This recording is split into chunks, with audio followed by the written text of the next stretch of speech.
જે આજે ખાસ કરીને વલસાડ જિલ્લા અંતર્ગત અમારા પ્રભારી મંત્રી નરેશભાઈ પટેલના અધ્યક્ષસ્થાનમાં વીબી રામજી વિકસિત ભારત રોજગાર અને આજીવિકા મિશન ગ્રામીણની ગેરંટીનું બિલનું આજે પ્રેસ કોન્ફરન્સ રાખવામાં આવી હતી। બંને ગૃહોએ એને પસાર કર્યો, એના પછી આપણા રાષ્ટ્રપતિએ પણ એનો અપ્રુવલ આપ્યો। એટલે આ જે મનરેગા હતો એના બદલે હવે વીબી રામજી બિલ એક કાયદો પસાર થયો।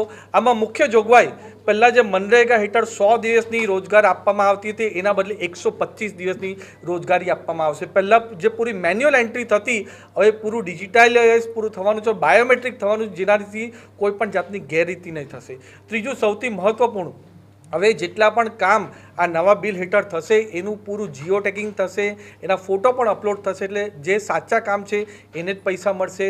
ચોથું મહત્ત્વનું કે પહેલાં જે કેશમાં આપણે પેમેન્ટ કરતા હતા હવે પૂરું ડિજિટલના માધ્યમથી, ડીબીટીના માધ્યમથી જે પણ જે આપણો મજૂર વર્ગ છે એમના ખાતામાં ડાયરેક્ટ પૈસા પહોંચવાના છે।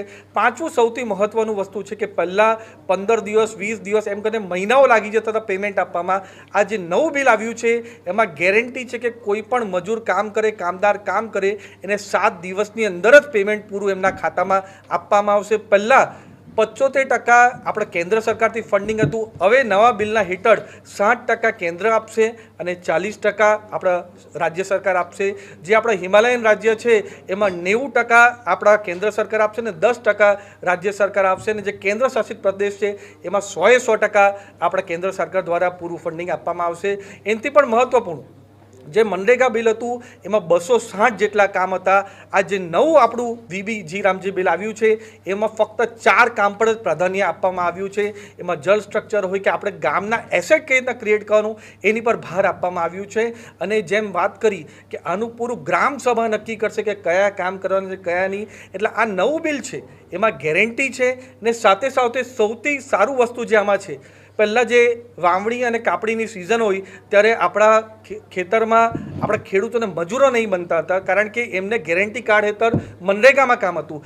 એટલે આપણા કેન્દ્ર સરકારે દરેક રાજ્ય પાસે કેલેન્ડર માંગ્યું છે કે વાવણી અને કાપણી ક્યારે થશે, અને એના પછી એ 60 દિવસ આ નવું બિલ છે એમાં કોઈ પણ જાતની કામગીરી નહીં થઈ શકશે, જેનાથી ખેડૂતોને એ સમય પર મજૂર બને।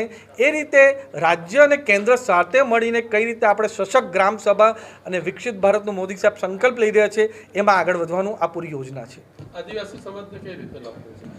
દરેક સમાજ, આદિવાસી સમાજ હોય કે અમારો એસસી સમાજ હોય, ઓબીસી સમાજ હોય, દરેક સમાજને સાથે લઈને જે આ વીબી રામજી બિલ છે એમાં એ ગેરંટી કાર્ડથી એમને ફિક્સ કામ મળશે। સાથે મહત્ત્વપૂર્ણ છે કે જેટલા સમય 125 દિવસ પછી કામ નહીં હશે એમાં પણ બેરોજગારી ભથ્થું પણ એમને મળશે, એ રીતનું પૂરું પ્રાવધાન કર્યું છે। જેમ નરેશભાઈએ વાત કરી કે કોંગ્રેસવાળા ભ્રામક પ્રચાર કરી રહ્યા છે, જે નામ પણ આપણા ભગવાન શ્રી રામ પર રાખ્યું છે એનો પણ એ દુષ્પ્રચાર કોંગ્રેસ દ્વારા કરવામાં આવ્યું છે। પણ મહાત્મા ગાંધીજીએ જ્યારે અવસાન પામ્યા ત્યારે છેલ્લા શબ્દો પણ એમના હેરામાં જ હતા, અને રામ ભગવાન સાથે પૂરા કરોડો ભારતવાસીઓનો આપણા પર શ્રદ્ધા રાખી છે।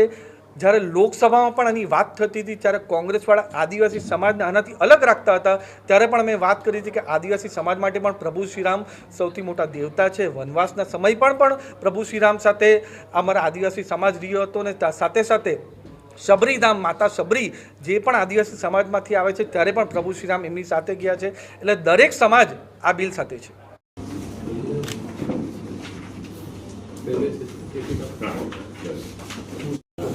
વલસાડ જિલ્લા ભારતીય જનતા પાર્ટી દ્વારા આયોજિત આજની આ પ્રધાનમંત્રી નરેન્દ્ર મોદી સાહેબ વિકસિત ભારતનું સંકલ્પ લઈને આપણા ભારત દેશને આગળ લઈ જઈ રહ્યા છે।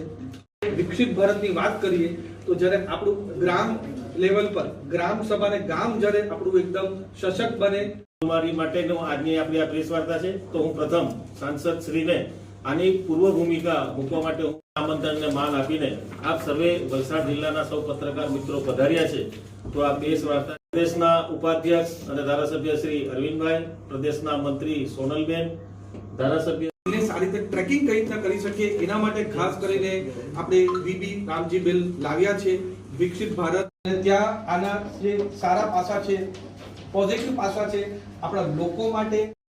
આપણા ધારાસભ્ય શ્રી ભરતભાઈ, જીતુભાઈ, મહામંત્રી શ્રી અન્ય આગેવાનો, બંને ગૃહની અંદર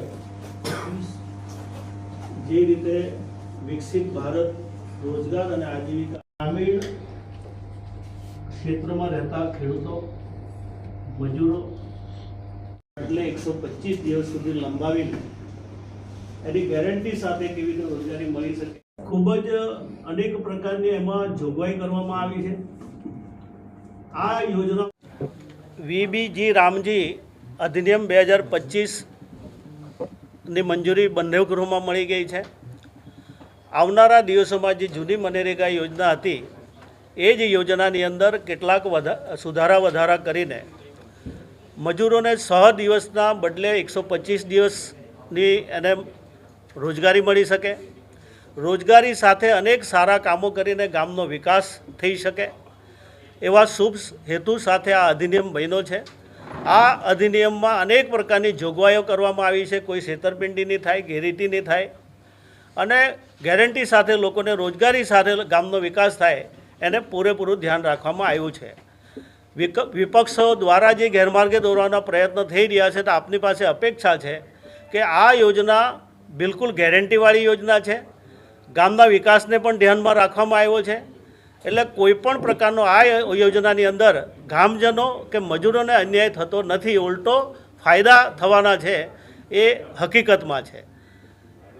હરહંમેશ માટે નરેન્દ્રભાઈ ગરીબોને ધ્યાનમાં રાખ્યા છે. ઉજ્જવલા યોજના હોય, અન્ન યોજના હોય, આયુષ્માન કાર્ડ હોય કે પછી આવાસ કે શૌચાલય જેવી અનેક યોજનાઓ સાથે ગ્રામીણના લોકોને સર્વાંગી વિકાસમાં ભારત સરકાર કેવી રીતે મદદરૂપ થઈ શકે એ પ્રકારની ચિંતા કરવામાં આવી છે.